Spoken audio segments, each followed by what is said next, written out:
Today I'm going to explain thriller crime movie called Girl in the Basement. The story starts with our protagonist Sarah and her father, Don, rushing Marie to the hospital because she has trouble breathing. Sarah starts panicking when Marie stops breathing. She urges Don to drive faster.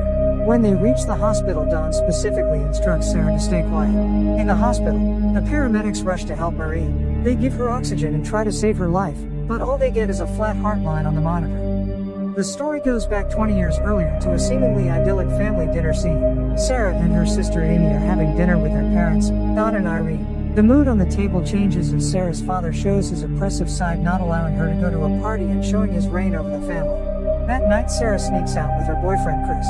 Her parents later discover her room empty and her father refers to her as a problem. At the party, Sarah has fun dancing with Chris, who later sings her a song he wrote especially for her. They express their love for each other and kiss. Sarah comes home in the morning. Don has been waiting for her all night. They fight and Sarah says that the moment she turns 18 she will leave the family for good. Sarah talks to her mother and sister about her plans to travel all around the country while working to support herself. Her dad overhears the conversation and goes to the basement where he reveals the existence of a secret room behind a bookshelf. 3 months later, Sarah graduates. In a conversation Sarah has with her mom, it is revealed that her father has been spending more time in the basement, his man cave. When Irene leaves the house, Don tricks Sarah into the basement as she helps him carry a box there. He takes her into the secret room, telling her it is a bomb shelter made by the previous owner. He locks her in the room and she screams in panic, calling for help. Unfortunately, nobody can hear her as the shelter is soundproof. Her mother, worried about her whereabouts, calls the police. On the 4th day, her father visits her and coldly explains the logistics of her captivity. From now on, she will have to earn everything she gets, even the clean ventilated air. Before he leaves, Don is taking advantage of Sarah. A cop visits the family, saying that she is likely left for her planned long trip across the country. Her mother does not believe that Sarah would ever leave home without saying goodbye, especially before her 18th birthday.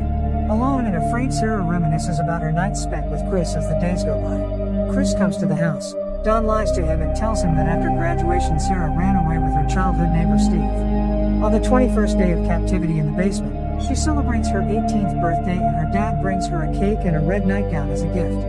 She asks for a clock and he tells her that she has to do something for him, so that he does something for her. When she disobeys him, he beats her.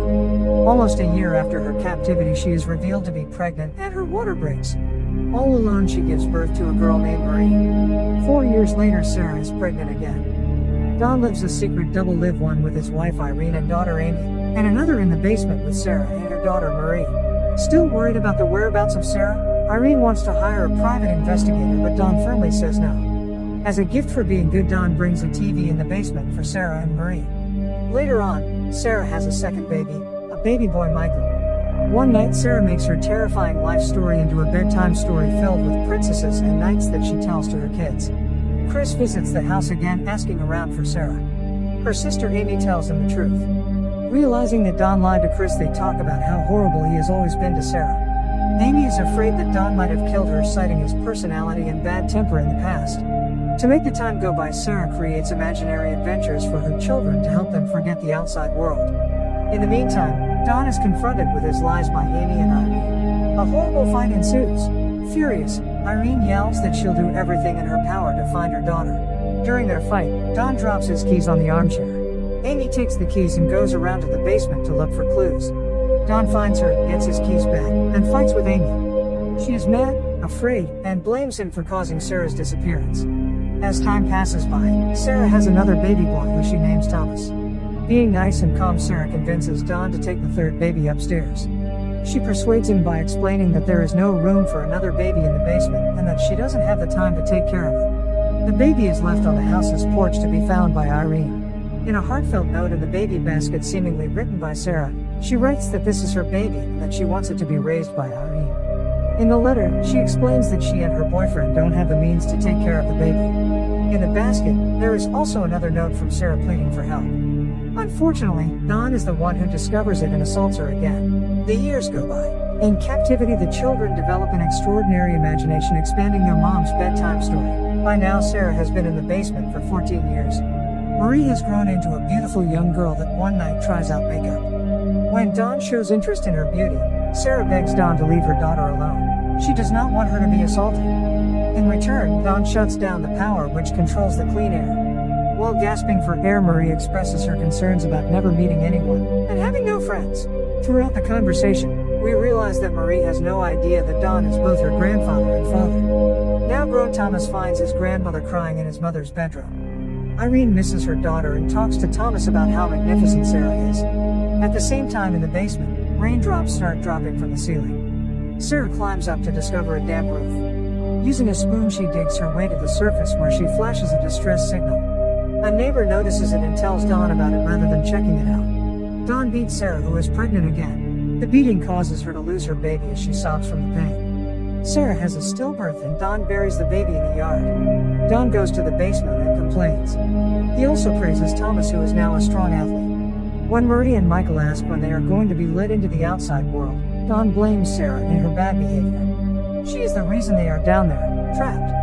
Pressured by her children's endless questions about their life, in a fit of rage, Sarah shouts and demolishes all their furniture.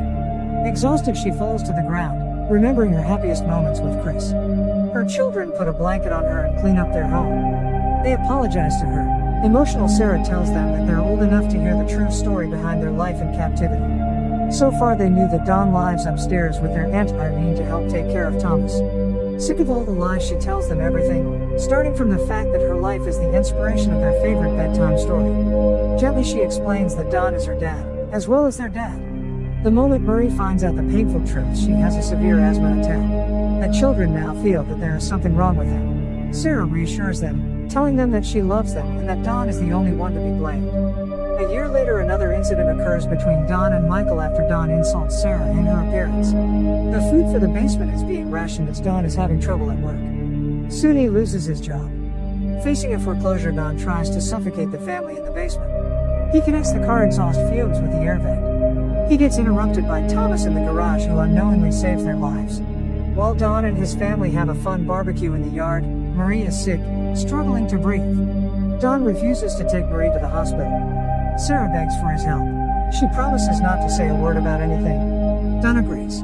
Michelle is left behind. 20 years of captivity have passed, and we are now at the beginning of the film when Maurice is being rushed to the hospital. Sarah is extremely worried about Marie's life and feels truly relieved when the doctors save her life.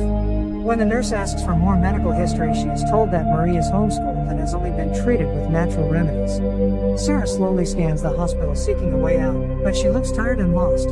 In an attempt to escape, Sarah spills water on the medical forms and separates from Don. Seconds before Don gets to her, Sarah reaches the nurse confessing she needs help. A police officer goes to talk to Don. The police arrest him. Sarah announces this to Marie.